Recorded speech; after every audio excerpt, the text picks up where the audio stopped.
આજની ધર્મકથા. પ્રણામ. પર્યુષણ મહાપર્વની પૂર્વ તૈયારીઓ. પર્યુષણ મહાપર્વના દિવસો નજીક આવતા જાય છે. આપણા મનની અંદરમાં કેટલાક ભાવો રમતા પણ થયા હશે. પર્યુષણમાં કયા કપડાં પહેરશું, પર્યુષણમાં કયા તપ કરશું, પર્યુષણ માટેની વ્યવસ્થાઓ, બિઝનેસની અંદરમાં કેટલાક સેટિંગ્સ, ઘરની અંદરના કેટલાક સેટિંગ્સ, આ બધું પર્યુષણા પર્વને અનુકૂળ કઈ રીતે રહી શકે એવા ભાવો આપણામાં ઉછળતા શરૂ થયા હશે અને થવા જોઈએ. આ એક જ પર્વ એવું છે કે જેની અંદરમાં આખા વર્ષ દરમિયાનમાં કોઈ વિકલ્પ પણ જેને ધર્મ માટે ન થતો હોય એને પણ કેટલાક કર્તવ્યો એ કરવા જેવા લાગે છે અને એનો આનંદ છે. જૈન કુળમાં જન્મેલ વ્યક્તિને એનું જૈનત્વ ક્યારેક તો યાદ આવે છે. એનો આનંદ દરેક જૈનને હોવો જોઈએ. અને આ પણ એક આશ્ચર્ય સાથેની આનંદની ઘટના છે કે વર્ધમાન સ્વામી ભગવાનનો રિયલ જે જન્મ કલ્યાણકનો દિવસ છે એ કદાચ જેટલા લોકોને યાદ આવતો હશે અથવા જેટલા લોકો ઉજવતા હશે એના કરતાં હજારો ગણા લોકો એ જન્મ વાંચનને ઉજવતા હોય છે. એ જન્મ વાંચનની પળો, પરમાત્માનો જન્મ થયો એ શબ્દ જે છે એ કાનમાં પડતા જ લોકોના રોમરાજી જે રીતે વિકસ્વર થતા હોય, જે રીતે અંગની અંદરમાં નૃત્ય પ્રગટ્યું હોય અને જે રીતે પ્રભુ જન્મ્યા છે ખરા અર્થની અંદરમાં એવી અનુભૂતિ થતી હોય, એ બધી વાતો એ આપણી રોમરાજી વિકસ્વર કરી દે એવી છે. ગૌરવપૂર્ણ વાતો છે. હજારો લાખો લોકોને પોતે જૈન હોવાનો અહેસાસ થાય, અનુભૂતિ થાય છે. આવું મહાપર્વ, એની પૂર્વ તૈયારીઓ એ ચોક્કસપણે થવી જ જોઈએ. ઉત્તમ વસ્તુઓ ક્યારેય પણ સાહજિક રીતે આવે એનો વાંધો નથી, પણ આકસ્મિક રીતે ના આવવી જોઈએ. એ અચાનક શરૂ થઈ જાય અને આપણે એમ વિચારીએ કે હા હવે ઠીક છે, જે પડશે તેવા દિવસે, એ ઉત્તમ વસ્તુઓ માટે ના ચાલે. જીવનની સામાન્ય ઘટનાઓ હોય એની માટે કદાચ આ અપ્રોચનો વાંધો નથી, પણ વિશેષ ઘટનાઓ અને એમાં પણ વિશિષ્ટ ઘટનાઓ હોય ત્યારે તો પૂર્વ તૈયારીઓ એ હોવી જ જોઈએ. એ દર્શાવે છે કે આપણી માટે એ પર્વોનું, એ દિવસોનું કેટલું મહત્ત્વ છે. એવી જ મહત્ત્વપૂર્ણ વાતો પર્યુષણા પર્વની, એટલે પર્યુષણા પર્વના પ્રવચનો, કલ્પસૂત્રના પ્રવચનો, કલ્પસૂત્રની નાનામાં નાની વાતો કે જે આપણી સંસ્કૃતિને ઉજાગર કરે, જે આપણી સભ્યતાને ઉજાગર કરે, જે આપણા પૂર્વજોના ગૌરવને ઉજાગર કરે, જે આપણી જાહો જલાલીને ગૌરવાન્વિત કરે છે. આવી કેટલી બધી વસ્તુઓ કલ્પસૂત્ર આપણને આપે છે. કલ્પસૂત્રની અંદરમાં રહેલું વર્ધમાન સ્વામી ભગવાનનું ચરિત્ર દર વર્ષે આપણે સાંભળીએ છીએ. ચરિત્રની અંદરમાં આવતી અનેક ઘટમાળો છેક ઋષભદેવ ભગવાનના સમયથી ભગવાનનો જીવ, વર્ધમાન સ્વામી ભગવાનનો જીવ એ ધર્મ પામ્યો હોય, સમ્યક દર્શન પામ્યો હોય અને છતાં પણ 23 તીર્થંકરો પસાર થઈ જાય ત્યાં સુધી એ પોતાના અંદરના તીર્થંકરપણાને ઉદયમાં ન લાવી શકે. એની માટે જવાબદાર એમણે કરેલા કેટલાક એ કૃત્યો, એની જે રસપ્રદ વાતો, આમ 27 ભવ ભગવાનના સાંભળીએ તો રોલર કોસ્ટરની રાઈડ જેવા લાગે. ઘડીકમાં ઉપર, ઘડીકમાં નીચે, નીચે ત્યારે એકદમ નીચે ઊંધા પછડાટ ખાઈને નીચે પડીએ એના જેવી સ્થિતિને પછી જ્યારે એલિવેટ થયા તો એવા થયા કે પછી નીચે આવ્યા જ નહીં. આ બધી જ વાતો રોમાંચક બનાવવાનું કામ એ આપણે 8 દિવસની આ અત્યારની પૂર્વ તૈયારીઓમાં કરવું છે. એ રૂટીનની જેમ સંભળાઈ જાય, આપણને તો ખબર છે. એ અપ્રોચથી એને સંભળાય તો એ આનંદ નહીં આપે. એક એક વાત એ આપણા રૂવાડે જિજ્ઞાસા ઊભી કરાવે, આશ્ચર્ય ઊભું કરાવે, તો કંઈક એનો આનંદ છે. હે, પરમાત્માએ આટલું સહન કર્યું? પરમાત્મા આવી રીતે રહ્યા? પરમાત્માએ પૂર્વભવમાં આવું કર્યું હતું? આવો પ્રશ્ન આપણને થાય.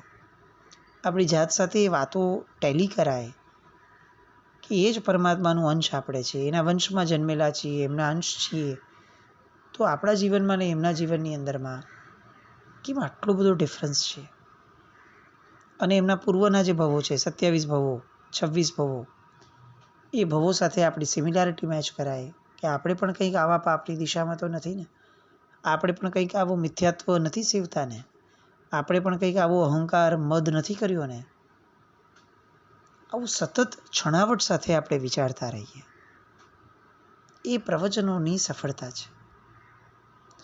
બાકી લોકોને કહેવું, બોલનારાને રેટિંગ આપવા, આ વખતના પ્રવચન કરતાં ગયા વખતનું પ્રવચન વધારે સારું હતું, આ મહાત્મા કરતાં આ મહાત્મા વધારે સારું લે છે, આ મહાત્માએ આ સારું લીધું પણ આ બરાબર ન લીધું, આ જ બધું જો કરવાના હોઈએ તો પછી પર્યુષણ પર્વ એ આપણને શુભ ફળ આપશે કે પછી ક્યાંક આપણી અંદરમાં અશુભના સંસ્કારને પુષ્ટ કરીને જશે, એ આપણે નક્કી કરવું પડશે.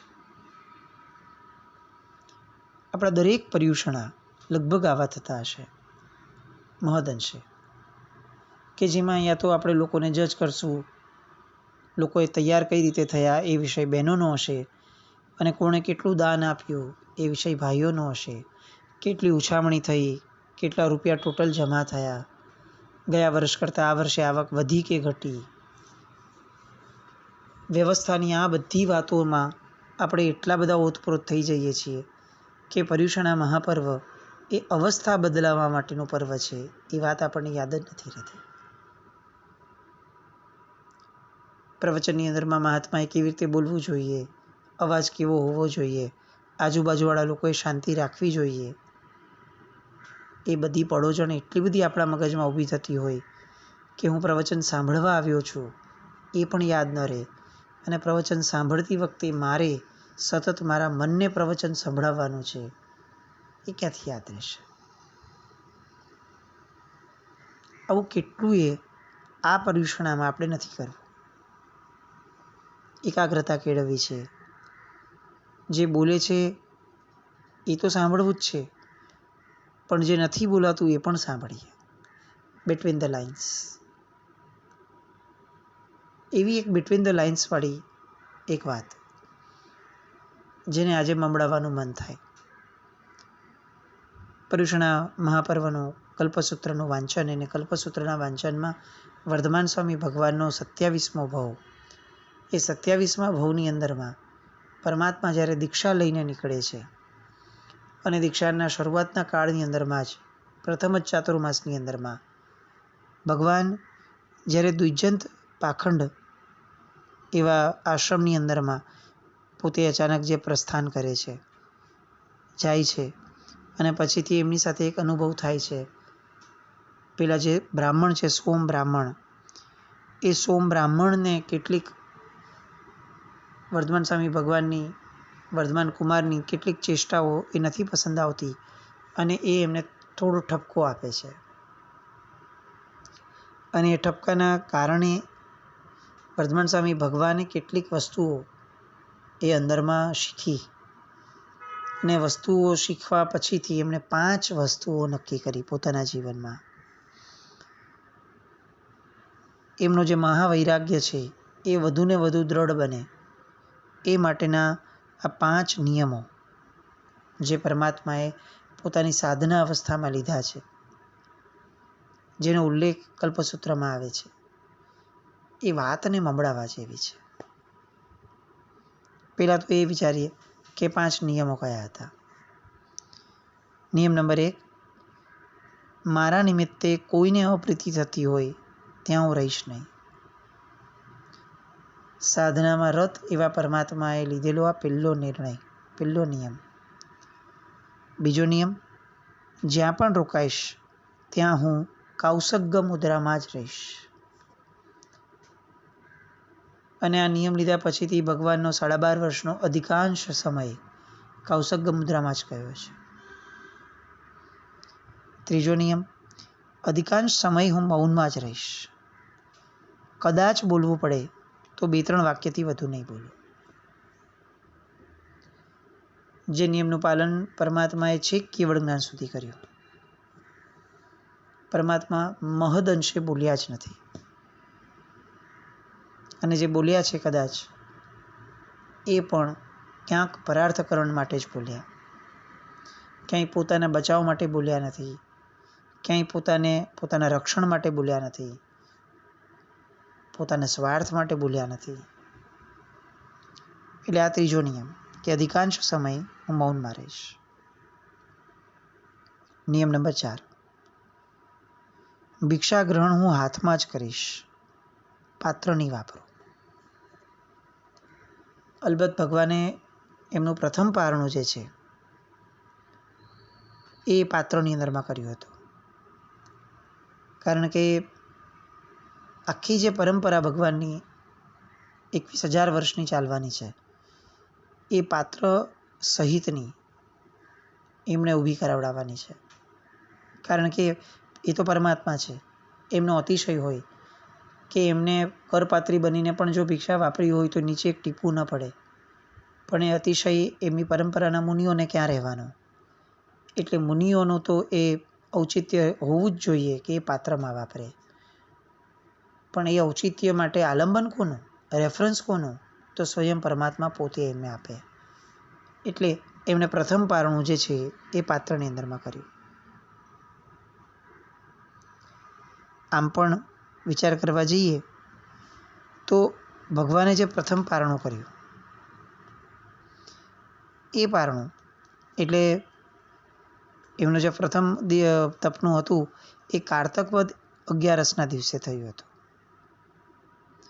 અને પાત્ર ન વાપરવાનો જે આ નિયમ એમણે લીધો છે એ અડધા ચાતુર્માસ એટલે કે અષાઢ મહિનો અડધો પૂરો થઈ ગયો હતો ત્યારે ભગવાને લીધો. એટલે લગભગ 8 મહિના જેટલો સમય આ બેની વચ્ચે રહ્યો. આ જે 8 મહિનાનો સમય ગયો એ સમયગાળા દરમિયાનમાં ક્યારેય ભગવાને બીજી વાર પાત્ર ગ્રહણ કર્યું ન હતું. એક જ વાર પાત્રમાં પારણું કર્યું, કારણ કે એમને મુનિધર્મનો ઉપદેશ એ આપવાનો હતો. એ એમનો આ ચોથો નિયમ. અને 5મો નિયમ હતો, હું ગૃહસ્થનો વિનય કરીશ નહીં. આ વાતનો અર્થ એવો નથી કે પરમાત્મા ગૃહસ્થોને પોતાનાથી ઉતરતા ગણે છે, એટલે એમને એમનું માન નથી જાળવવું કે એમને અપમાનજનક સ્થિતિમાં રાખવા છે.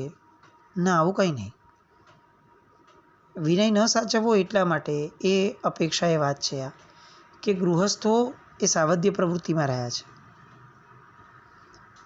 એકવાર સાહેબે પરમાત્માએ ગૃહસ્થને આદર આપવાનો જે પ્રસંગ થઈ ગયો ઇનફેક્ટ, કે જ્યારે સોમ બ્રાહ્મણ એ જ્યારે હાથ લંબાવીને આવકાર આપે છે ત્યારે પરમાત્માએ પણ જે હાથ લાંબા કર્યા હતા એ ગૃહસ્થનો જે વિનય થયો હતો એ વિનયને એમણે આગળ કેરી ફોરવર્ડ નહોતો કરવો. એમણે કરેમી સામાયમનું જે મહાવ્રત એમણે ઉછરાવ્યું છે એ મહાવ્રતને આસપાસમાં એમને રહેવું હતું. એટલે દીક્ષા જીવનના શરૂઆતના 8 મહિનાની અંદરમાં એમણે જે પણ કર્યું એ હવે બાકીના સમયમાં ન થાય એ માટે એમણે આ નિયમો લીધા. આપણે કદાચ દર વર્ષે આ સાંભળીએ છીએ. 5 નિયમ આપણા મને ઘણાને તો ખ્યાલમાં પણ હશે, યાદ પણ હશે. મૂળ વાત આ છે કે એક સાધના અવસ્થાની અંદરમાં રહેલ સાધકે આ 5 નિયમ લીધા એવું ઇન્ટરપ્રિટેશન આપણે ક્યારે કરશું? પરમાત્માએ લીધા આવું સાંભળીએ ને એટલે તરત એમ થાય કે એ તો ભગવાન હતા, એમણે તો 12.5 વર્ષની અંદરમાં સાધના કરીને મોક્ષે જવાનું હતું, તો એમણે આ બધા લેવાના હોય નિયમ. એટલે એ સારી વસ્તુ છે, આપણે અનુમોદના કરીએ છીએ, પણ હવે એ આપણે લેવાના આવી કોઈ વાત ના આવે. કેમ? કારણ કે એ ભગવાન હતા. આ અપ્રોચના કારણે આપણે કેટલીક વસ્તુઓ જે છે એની ખરા અર્થમાં સ્પર્શના જ નથી કરી શકતા. ભગવાન પણ અંતે તો સાધક જ હતા. અને આ એ સમયની અવસ્થાની વાત છે કે જે સમયે ભગવાન પણ અપૂર્ણ હતા, ભગવાન પણ છદ્મસ્ત હતા. એટલે આ વાતને આપણી ઉપર એપ્લિકેબલ કરવા એમાં કોઈ બાદ ન હોવો જોઈએ આપણને. એ પરિપ્રેક્ષથી હવે વિચારીએ. નિયમ નંબર 1, મારા નિમિત્તે કોઈને અપ્રીતિ થતી હોય ત્યાં હું રહીશ નહીં. આ પ્રભુનો પ્રથમ નિયમ.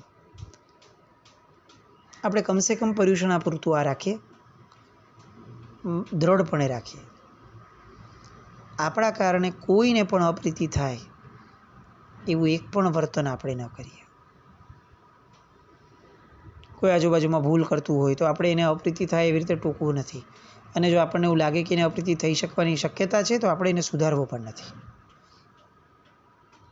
અપ્રીતિ થાય એવું નથી કરવું. પ્રવચનમાં જતા હોઈએ, કોઈ કદાચ વાતો કરતું હોય, બની શકે એ એની ક્ષમતા પ્રમાણે જ ધર્મને ચલાવી શકે છે, પણ એને અપ્રીતિ થાય એ રીતે એને ટોકવું નથી.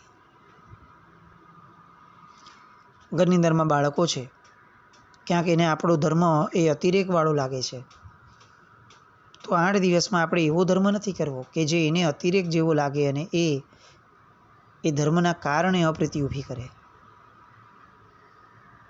એવું પણ નહીં કે આપણે ધર્મ અટકાવી દેવો છે, પણ એને પ્રેમથી આપણા કુંડાળામાં લાવીએ, એને પ્રેમથી સમજાવીએ અને એની અપ્રીતિ દૂર કરીએ અને પછી આપણે સાઈડ બાય સાઈડ ચાલુ રાખીએ. મેઇનલી 8 દિવસમાં આપણા કારણે કોઈને પણ અપ્રીતિ થાય એવું એક પણ વિચાર, એવું એક પણ વર્તન, એવો એક પણ શબ્દ આપણા થકી બહાર ન નીકળે. આવો નિયમ આપણે ન લઈ શકીએ. નિયમ નંબર 2, હું જ્યાં પણ રોકાઈશ ત્યાં હું કૌસગ્ગ મુદ્રામાં રહીશ. આપણે આવો નિયમ કરી શકીએ કે આ પર્યુષણા મહાપર્વની અંદરમાં આપણે પ્રતિક્રમણ કરશું જ, 17 પ્રતિક્રમણ, કારણ કે એ મસ્ટ છે. આપણે ત્યાં 28 કમ્પલસરી કીધી છે એવી કોઈ વાત નથી. આપણે ત્યાં તપશ્ચર્યા પણ કમ્પલસરી કીધી છે એવી કોઈ વાત નથી, કારણ કે તપ આપણે ત્યાં યથાશક્તિ કીધો છે. શક્તિ ગોપવ્યા વિના જેટલી શક્તિ છે, જેટલી શક્તિએથી આપણે બીજી બધી આરાધનાને ન્યાય આપી શકીએ એવો તપ આપણે ત્યાં કરવાની વાત છે. પણ પ્રતિક્રમણ તો 17 કમ્પલસરી મૂક્યા, આવશ્યકતામાં મૂક્યા. એટલે ચોક્કસપણે આપણે દરેક જણા 17 પ્રતિક્રમણ તો કરશું જ કરશું. ભગવાનના આ બીજા નિયમના આધારે આપણે એવું વિચારી શકીએ કે પર્યુષણાના કૌસગ્ગ જે છે એ આપણે વ્યવસ્થિત મુદ્રામાં કરવાનો પ્રયત્ન કરશું. એ આડાવડા ઊભા રહેવું, ડાફોડિયા મારવા, પગ અહીંયાથી ત્યાં કરવો, વારંવાર હલીએ રાખવું, હોઠ ફફડાવે રાખ્યા, ના. 8 દિવસ આપણે આવું ન કરીએ. ભગવાન 12.5 વર્ષની ઘોર સાધનામાં મહદ અંશે કાયોત્સર્ગ મુદ્રામાં રહ્યા. આપણે તો કૌસગ્ગ કરવાનો છે અને કાયોત્સર્ગ મુદ્રામાં રહેવાનું છે. 8 દિવસ આપણે કમસે કમ એવા કાઢીએ. નિયમ નંબર 3, અધિકાંશ સમય પ્રભુ મૌનમાં રહ્યા. જ્યાં બોલવાનું આવ્યું તો પણ 2-3 વાક્યથી વધારે ન બોલ્યા. 8 દિવસ આપણે શારીરિક, વાચિક અને માનસિક મૌનના કેટલાક પ્રયત્નો કરીએ.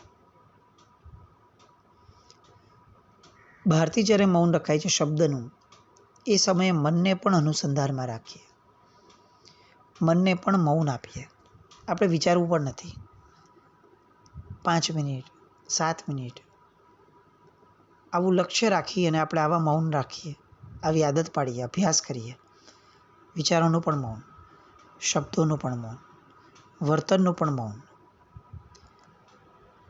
ક્યાંય કોઈ એવું વર્તન ન કરી લઈએ કે જે વર્તન બીજા માટે નબળું ગણાય, એ વર્તનનું મૌન છે.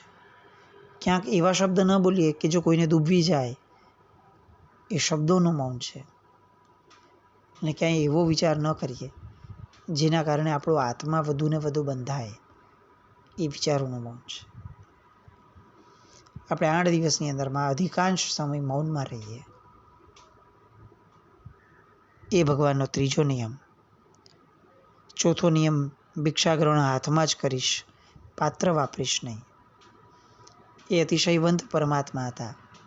આપણે એટલું વિચારી શકીએ કે 8 દિવસની અંદરમાં જેટલી પણ વાર વાપરવાનું આવે એ હું બેસીને જ વાપરીશ. એ પ્રભુ હતા. આપણે હજી એ પ્રભુપણાને પામ્યા નથી, તો સંસ્કૃતિને સભ્યતાને એટલી જાળવીને રાખીએ કે ક્યાંય પણ વાપરવાનું થાય, છૂટું હોય કદાચ, આપણે બેસીને વાપરશું. અને 8 દિવસમાં એવો આનંદ મેળવ્યા બેસીને વાપરવાનો કે સુખાસન જેને કહ્યું છે એવી પલાઠી વાળીને બેસી અને વાપરીએ તો એ વાપરવાનો સુખ કેવું હોય એવું માણીએ કે કદાચ 8 દિવસ પછીથી પણ આપણે આ આદતને છોડી ન શકીએ. અને 5મો નિયમ, ગૃહસ્થનો વિનય કરીશ નહીં. આપણે આ નિયમને આપણી કક્ષા પ્રમાણે લઈએ કે બિરાજમાન સાધુ સાધ્વીજી ભગવંતનો પરમ વિનય કરવાનો પ્રયત્ન કરશું.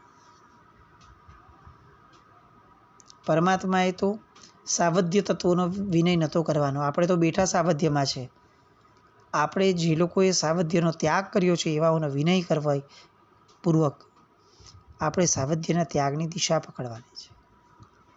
પ્રવચન વિનયપૂર્વક સાંભળશું. ગુરુવંદન વિનયપૂર્વક કરશું. ગુરુ મહારાજ સાથે વાતો વિનયપૂર્વક કરશું. વડીલોનો આદર વિનયપૂર્વક સાચવશું. આવું કંઈક વિનય આપણામાં પ્રગટાવીએ. અને આ 5 નિયમોને વર્ધમાન કુમારે લીધા, સાધક વર્ધમાન સ્વામીએ લીધા અને એમણે જીવનના અંત સુધી, કેવળ જ્ઞાન સુધી એમણે આ નિયમોને પાળ્યા. એમના ગ્રહસ્થ જીવન છદ્મસ્થ અવસ્થાના અંત સુધી આપણે 8 દિવસનો આવા સંકલ્પો કરીએ. આવું કંઈક આપણા જીવનમાં સ્થિર કરીએ. આવા નિયમોને લઈ અને આપણે આપણા પર્યુષણાને ઉજમાળ કરીએ. એવી શુભ મંગલ કામના સાથે જેના આપણે કંઈ પણ બોલાવ્યું તો મિચ્છામિ દુક્કડમ. જૈનમ જયતિ શાસન.